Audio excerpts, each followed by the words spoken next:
Hey guys! Today we're diving into another truly horrifying case. If you want to support my channel, make sure to subscribe and stay active. It really helps me out.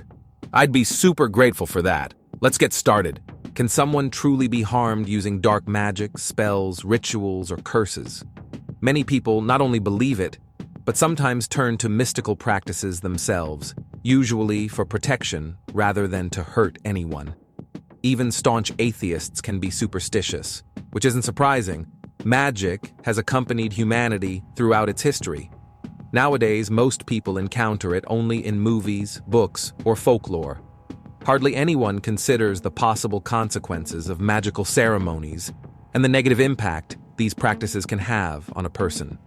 A few years ago, the case of 15-year-old Nareli Cacharuko Guillén sent shockwaves throughout Venezuela and attracted widespread attention, largely because of a video recorded by the girl's father just days before her tragic death.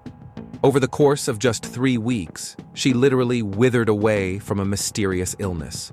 Neither doctors nor renowned folk healers could help her.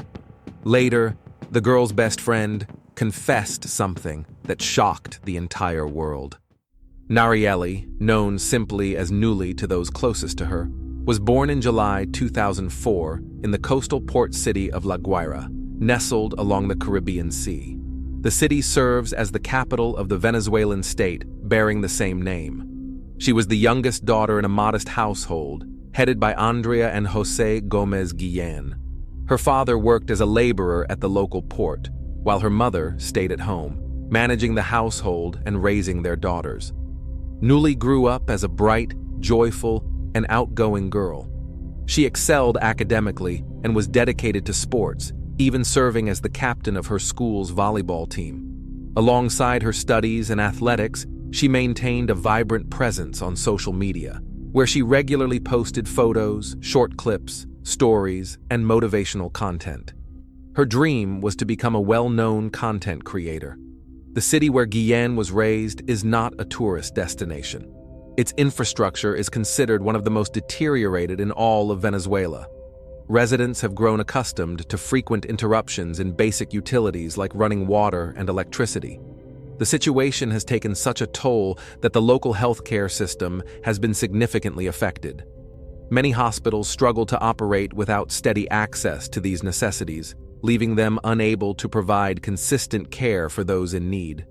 Still, shared hardships seem to unite the people of La Guaira, fostering a strong sense of community. Residents did their best to lead fulfilling lives, enjoying small pleasures where they could. Teenagers often threw rooftop parties with music and dancing, using old portable speakers to set the mood. Narielli was a regular at these gatherings and always the life of the party. She attended a local technical college and quickly became one of the most well-known students there. Seen as a rising star in sports, she had a wide circle of friends both in person and online. Her charisma and determination made her someone who could light up any room. In August 2019, Narielli met a young man at one of those rooftop parties.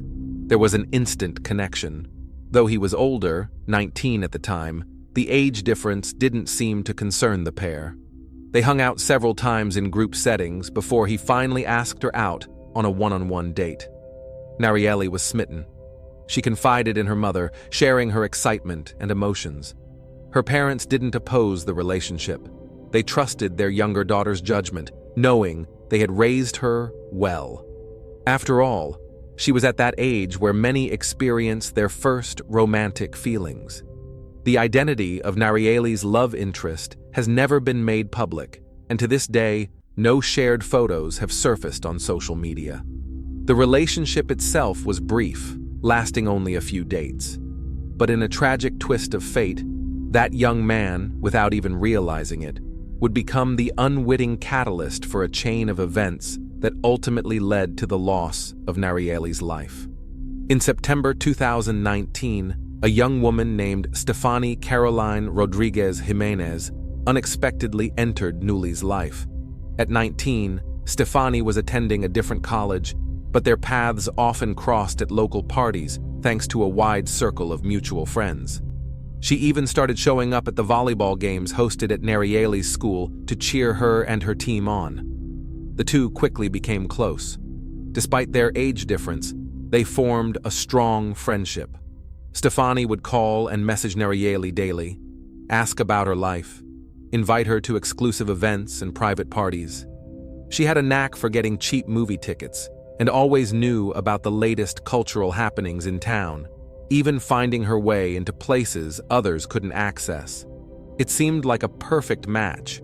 For Narielli, spending time with someone older gave her a sense of maturity. Stefani often shared her experiences and offered advice, especially about relationships. In return, Stefani gained popularity by hanging out with the school's beloved athlete and her teammates. It gave her an eager audience and expanded her own social network. Stefani was striking and knew how to leave an impression. She had a solid following on social media and often gave tips to her younger friends on how to run their pages, what content to post, and how to frame it to get more engagement and likes. By October, Stefani had rented a small apartment just a few blocks away from the Guillén family home. At the time, no one thought much of it.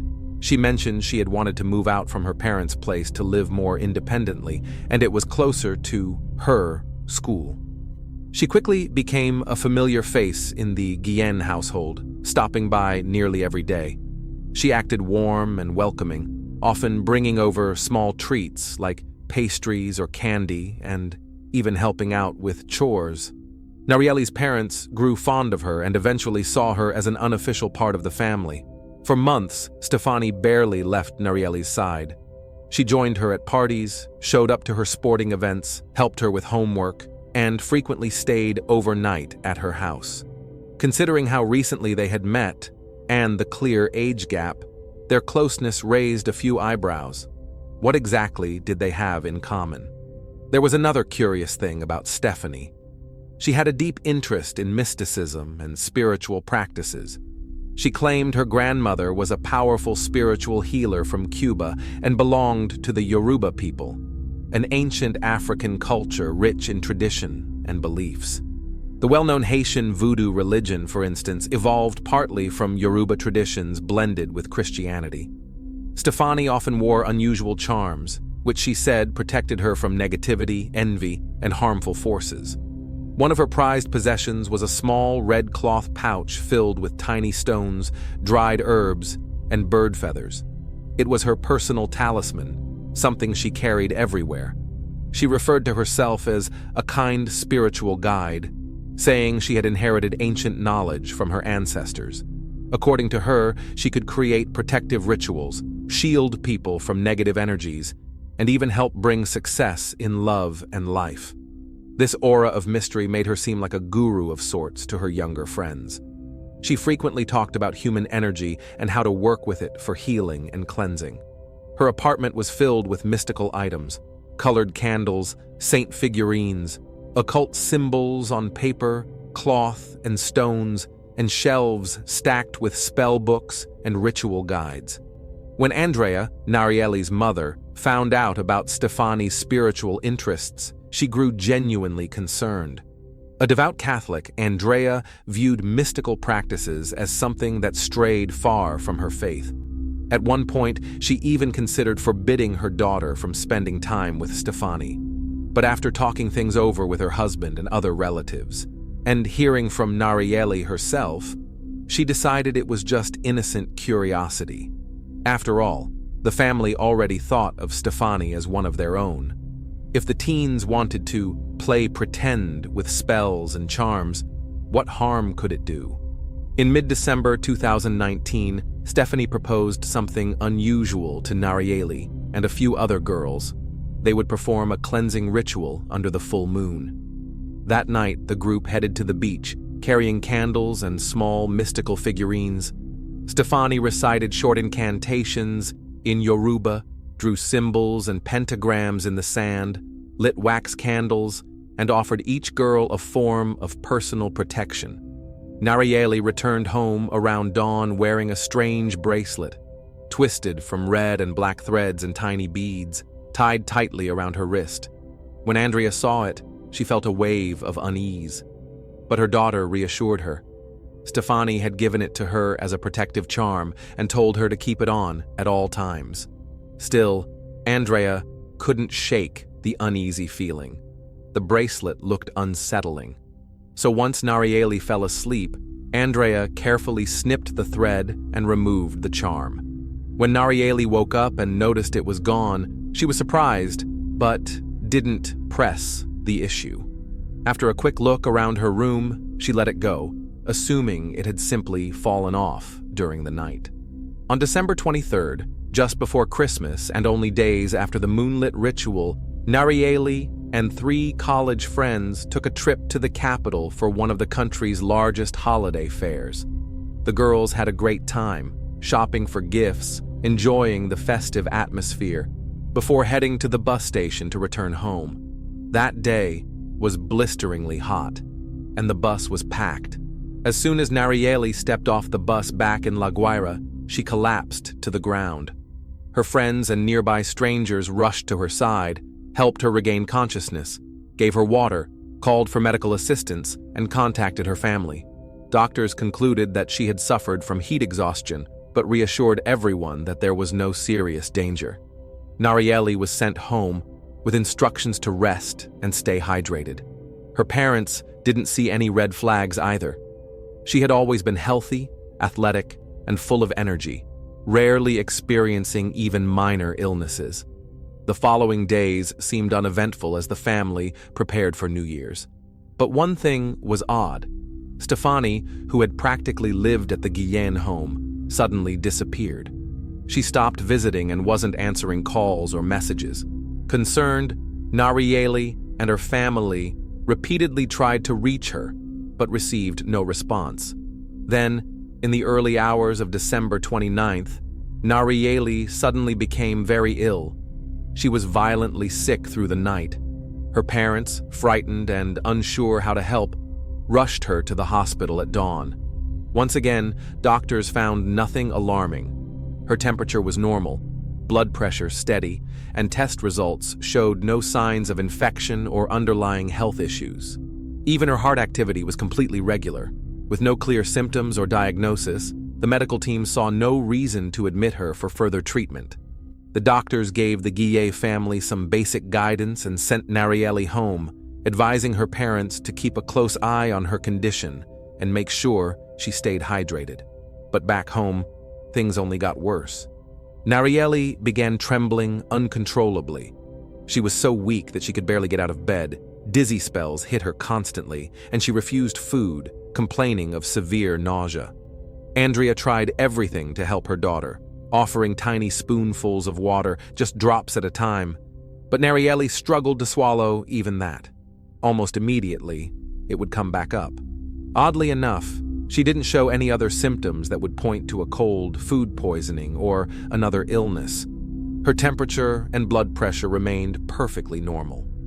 On January 2nd, the family called their physician to the house again. The doctor couldn't identify what was wrong, but he was alarmed by how frail she had become and recommended a full diagnostic evaluation at the hospital. However, a complete blood panel, a parasitic screening, an EKG, and other tests revealed nothing unusual. The doctors didn't see any acute concerns, but still advised the family to seek further evaluation at a larger medical center in the capital. Meanwhile, Narielli's condition continued to decline. She was no longer able to eat solid food, and soon she couldn't drink water at all. Her mother called multiple hospitals and private clinics in the capital, but every place turned them down. Either there were no available beds or the staff said they couldn't proceed without a clear diagnosis. Things spiraled quickly. Narielli lost over 11 pounds in just 1 week. A dangerous drop for anyone, but especially for a slender teen. It was heartbreaking to watch. The family doctor could only shake his head helplessly while her parents grew increasingly desperate, unsure how to help their daughter who seemed to be fading before their eyes. By January 4th, Narielli couldn't swallow anything at all and was too weak to get out of bed. Her voice had grown hoarse and unfamiliar, and eventually it disappeared entirely. She could only respond with gestures or a nod. A few days later, even that became too difficult. She started blinking once for yes and twice for no. She couldn't focus her eyes and often stared blankly into space. On January 5th, the doctor visited again and could only confirm that she was suffering from severe exhaustion of an unknown origin. Another round of tests ruled out infections and showed no acute issues. Nearly all her readings were within the normal range, except for a slight drop in her glucose level. Doctors administered IV fluids to counteract dehydration, but Narielli could neither eat nor drink. Nausea took over every time she tried. There was still no hospital bed available in the capital, and local physicians remained baffled. They simply couldn't explain what was happening. As her condition worsened, her parents began to believe that the cause of her illness might lie outside the bounds of modern medicine. In desperation, they turned to those who specialized in folk remedies and spiritual cleansing. Individuals believed to have knowledge of traditional healing and mystical protection practices.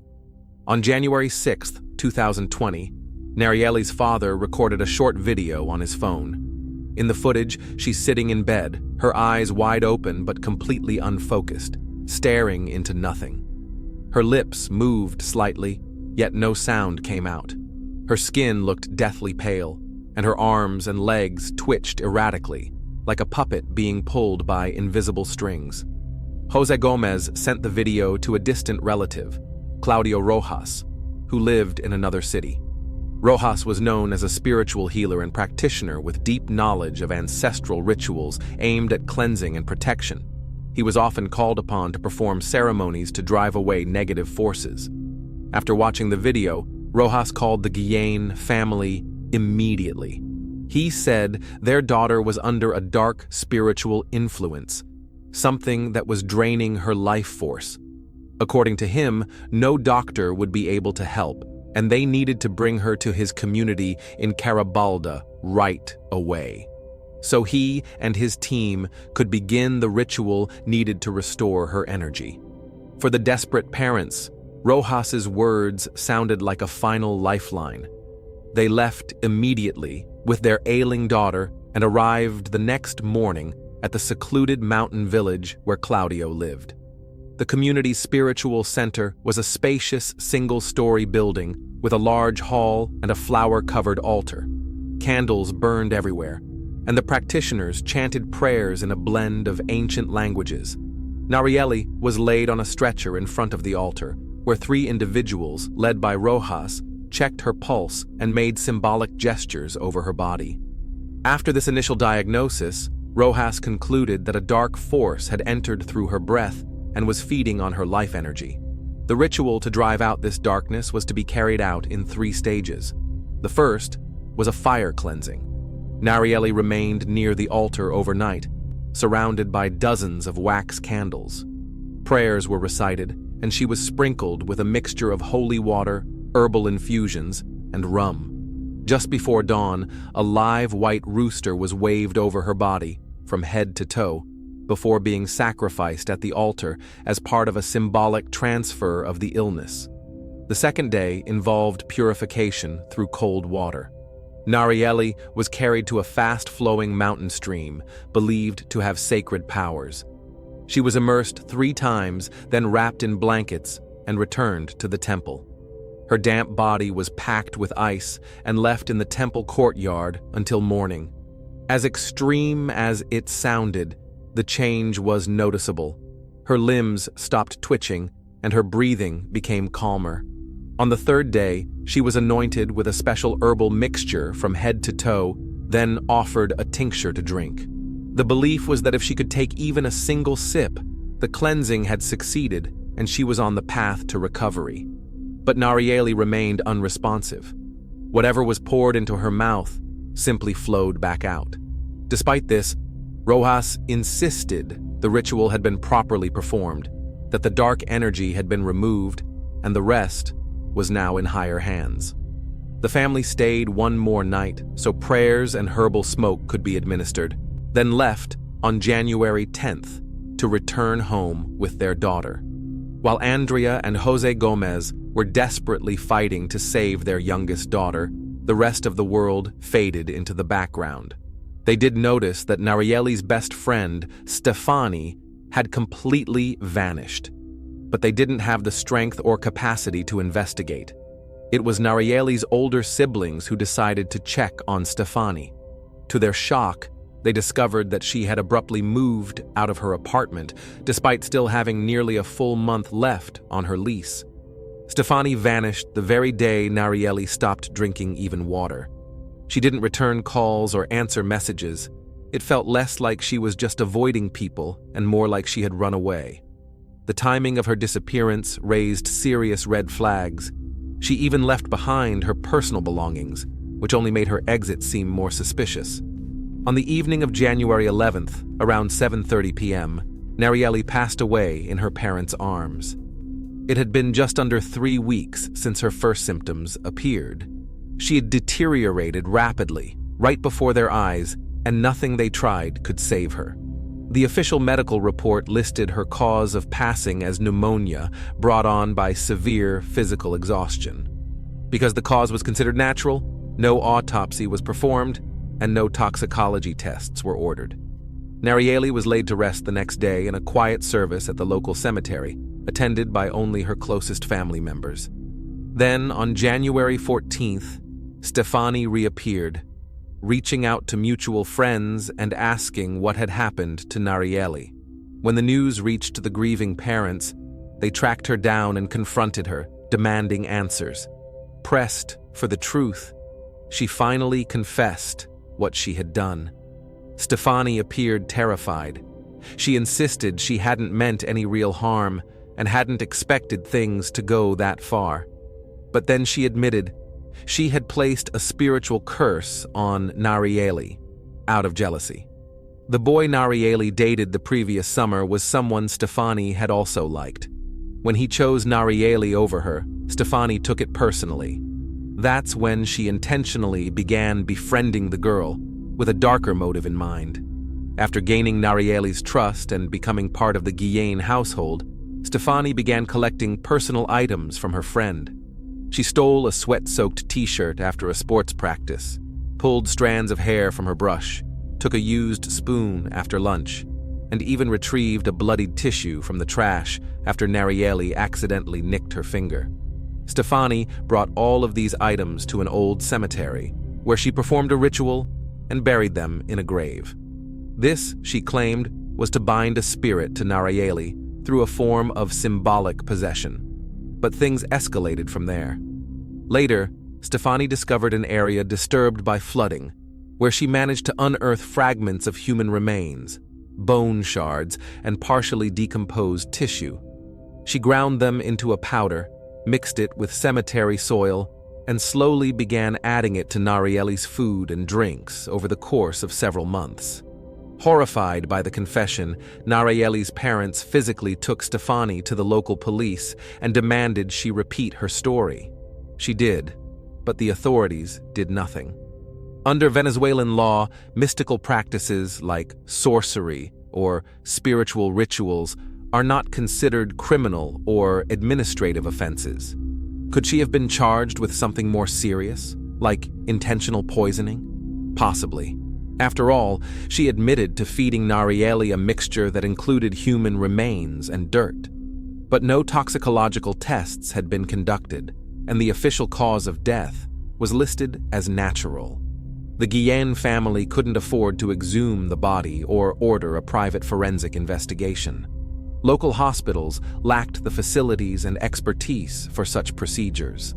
The samples would have had to be sent to the capital, which involved major costs, a months-long waiting list, and daily fees for cold storage of the remains. Without such evidence, proving Stefani's guilt in court was nearly impossible. She walked away without facing any legal consequences. As Narielli's story spread, it became a local legend, fueling theories and debate over what really happened. 4 major theories emerged. The first was spiritual. Many locals, especially those who believed in the supernatural, were convinced that Stefani's curse had worked. that a bound spirit had slowly drained Narielli's life through ritual magic. But as mentioned earlier, such practices are not punishable by law. The second theory suggested Stefani infected Narielli with a rare and fatal neurological disease known as kuru, once found among Papua New Guinea tribes that practiced post-mortem ritual cannibalism. But kuru has an incubation period of several years, or even decades, making this scenario unlikely. The third theory is considered the most plausible, that by consuming soil and decayed human remains, Narielli may have been exposed to neurotoxins or bacteria that attacked her central nervous system. This could explain her loss of speech, inability to swallow, and tremors resembling severe motor disorders. The fourth theory focuses on a psychological cause. Some believe Narielli's rapid decline stemmed from extreme emotional stress or mental trauma. According to this idea, she may have subconsciously stopped eating and drinking, entering a psychogenic state that led to extreme dehydration and eventually death. Ultimately, the exact cause of what happened to Narielli was never determined. Thanks for watching, everyone. Your support means a lot to me, and you can help my channel grow by hitting that like button, dropping a comment, and sharing this video. Your engagement really makes a difference. See you soon.